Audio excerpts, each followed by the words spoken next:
पाठ 8 मैं हवा हूँ। विज्ञान और हमारा जीवन। हवा हमारे चारों ओर उपस्थित है। हवा के बिना कोई भी सजीव वस्तु जीवित नहीं रह सकती। सजीव मतलब जिसमें प्राण होते हैं। दो तरह की चीज होती है, एक सजीव एक निर्जीव। हम सजीव हैं, मैं आप हम सजीव हैं।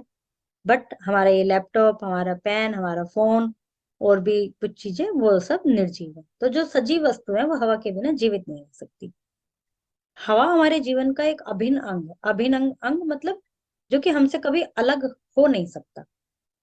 प्रस्तुत पाठ्य के माध्यम से हमें हवा के बारे में बहुत सारी जानकारियों के साथ साथ वैज्ञानिक दृष्टि से भी बहुत बातें समझाई गई हैं। अब आप बताइए कि हवा हमारे लिए क्या आवश्यक है, क्यों आवश्यक है। चलो चैप्टर पढ़ते हैं, जब पता चल जाएगा आपको। प्यारे बच्चों, कैसे हो। आशा करती हूँ कि पृथ्वी पर तुम सब बच्चे और छोटे बड़े सभी मजे से रहते हैं, क्योंकि पृथ्वी पर मैं उपस्थित हूँ। ये जो हवा है, हवा बच्चों से बात कर रही है, मतलब हमसे बात कर रही है। मैं अर्थात हवा।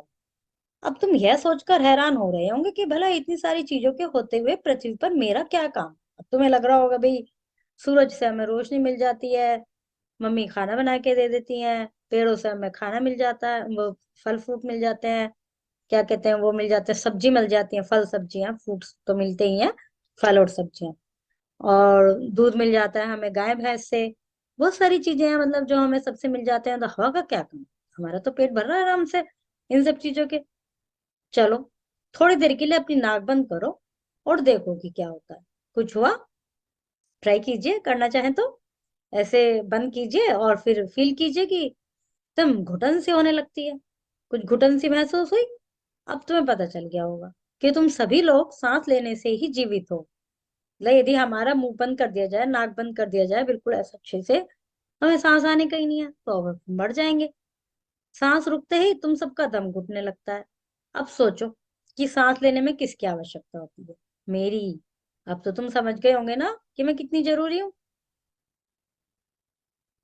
इसलिए जब मैं चलती हूँ तो सबको अच्छा लगता है, यदि मैं जरा रुक जाऊं तो सबको घुटन होने लगती है। ऐसा आपने गर्मियों में बहुत फील किया होगा।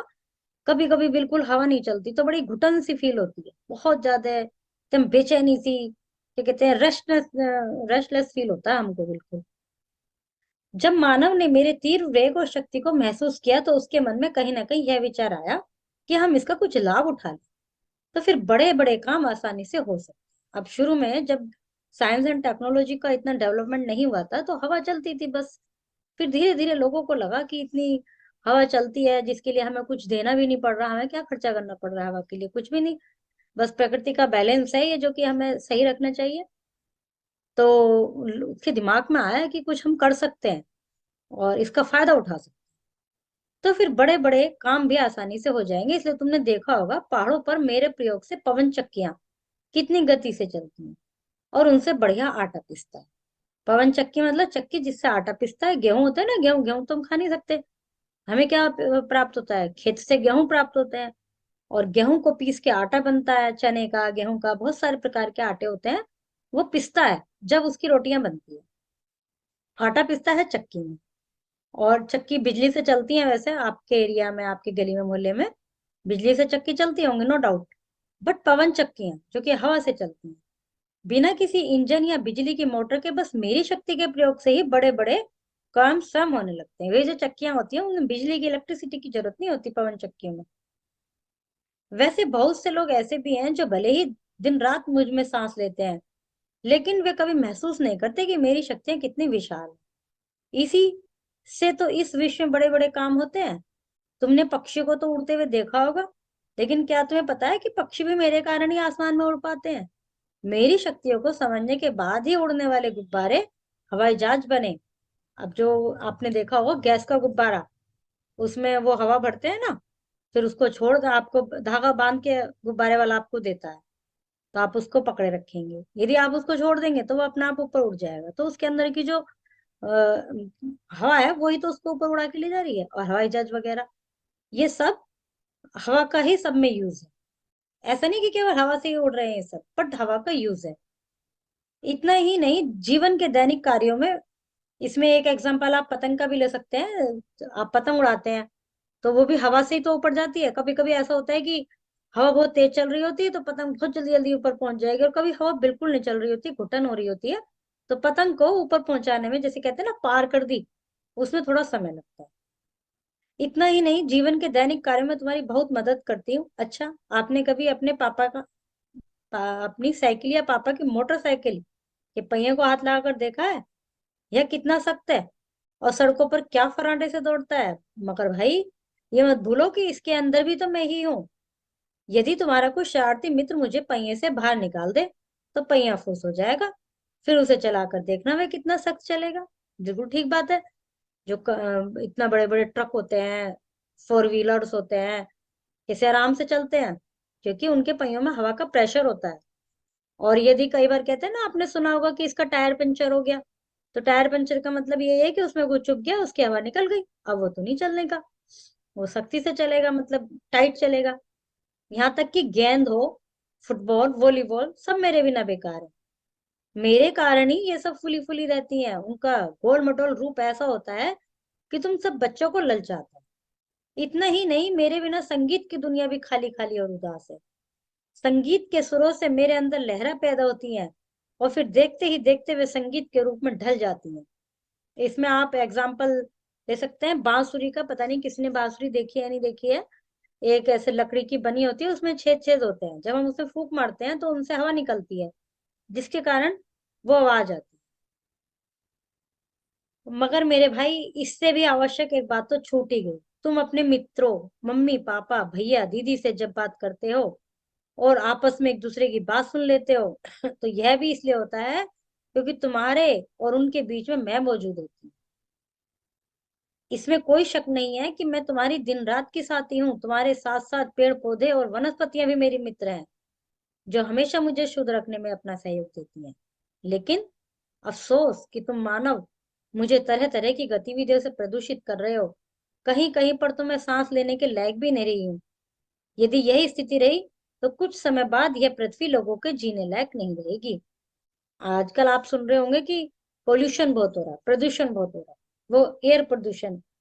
और हमने पिछले सालों में कोविड की वजह से मास्क पहना है, लेकिन आजकल भी मास्क की बहुत जरूरत पड़ रही है पोल्यूशन की वजह से। तो मतलब हवा इतनी दूषित हो गई है, इतना उसके अंदर व्हीकल्स का और कम फैक्ट्रीज का जो धुआं है वो सब हवा में मिक्स हो गया, और जिससे कि हमें सांस लेने में भी परेशानी होती है।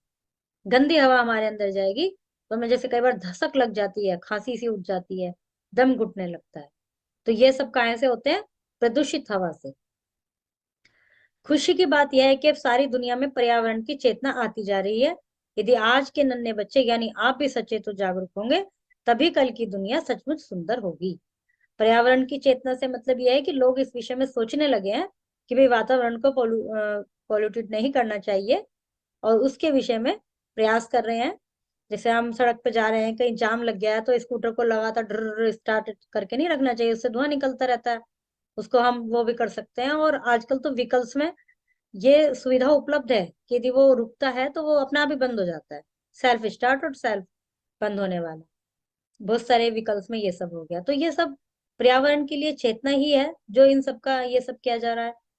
तो कहने का तात्पर्य है कि जो आप छोटे बच्चे हैं, यदि आप बचपन से इस चीज के प्रति जागरूक होंगे तो कल को ये पोल्यूशन वगैरह की प्रॉब्लम कम हो जाएगी अपने आप। चलो, आज काफी बातें हो गई, अब मुझे हंसकर विदा करो, ताकि मैं बगीचों में जाकर थोड़ा सा फूलों को भी खिलाऊं और चिड़िया और तितली का मन बहलाऊं। आखिर इन्हीं से तो हमारी दुनिया में सुंदरता आती है। भाई, पेड़ पौधों के पास भी हवाई चलती है, और हवा वहां पर घूमती रहती है, वो हिलते रहते हैं ऐसे ऐसे, मतलब कहने का तात्पर्य वो खिला रही है उनको हवा। शुद्ध लेखन, शब्दार्थ। अपनी नाक को बंद करने पर हमें क्या परेशानी होती है? दम घुटने लगता है। हवा की सहायता से आटा कैसे पीसा जा सकता है? पवन चक्की के द्वारा। पृथ्वी पर मैं हूं, वाक्य में मैं किसे कहा गया है? हवा को। सांस रुकते ही हम सबका दम घुटने क्यों लगता है? दम। क्या घुटने लगता है? दम। किसकी शक्ति से दुनिया के बड़े बड़े काम होते हैं? हवा की। संगीत के सुरों से हवा में क्या उत्पन्न होती है? लहरें। मानव के साथ साथ हवा पेड़ पौधों की भी मित्र है। पृथ्वी पर बच्चे और छोटे बड़े सभी मजे से रहते हैं, क्योंकि पृथ्वी पर हवा है। पहाड़ों पर हवा की मदद से पवन चक्की चलती है, जिससे बढ़िया आटा पिसता है। पक्षी। हवा के बिना किसकी दुनिया उदास हो जाती है? किसकी दुनिया उदास हो जाती है? हवा ही आएगा तुम्हें, हवा के बिना पक्षी की भी दुनिया उदास हो जाती है। मानव अपनी गतिविधियों से हवा को प्रदूषित कर रहा है।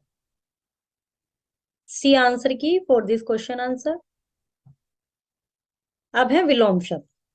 जो शब्द किसी शब्द का विपरीत, उल्टा अर्थ बताते हैं वो विलोम शब्द कहलाते हैं। जैसे छोटा बड़ा, जीवित मृत, अच्छा बुरा, तीव्र मंद, आसान कठिन, रात दिन सख्त नहीं। और सर्वनाम, I have already told you in previous chapter. इसमें सर्वनाम पर अंडरलाइन करनी है। तुम अपने मित्रों, माता पिता, अध्यापकों की को बातों को इसलिए सुन पाते हो क्योंकि उनके, तुम्हारे, ये है सर्वनाम। मैं उपस्थित होती हूँ। तुम सर्वनाम है। ठीक है, ओके। इन्हें देखिए, उनके नाम लिखने हैं। और किसको बजाने में, चित्रों पर टिक लगाइए जिन्हें बजाने के लिए उनमें मुंह से हवा फूकनी है। इसमें तो मुंह से कुछ नहीं करना होता, बजते तो ये भी हवा से ही है, इसमें इनको दबाते हैं। बट मुंह से नहीं करना होता, इसमें मुंह से करना होता है, इसमें मुंह से करना होता है। ये रही बांसुरी, अभी मैंने आपको ऊपर बांसुरी का एग्जाम्पल दिया था। ये देखिए छिद्र बने हुए हैं ना, इनसे ही सुर निकलते हैं। Okay, now your chapter is completed. Next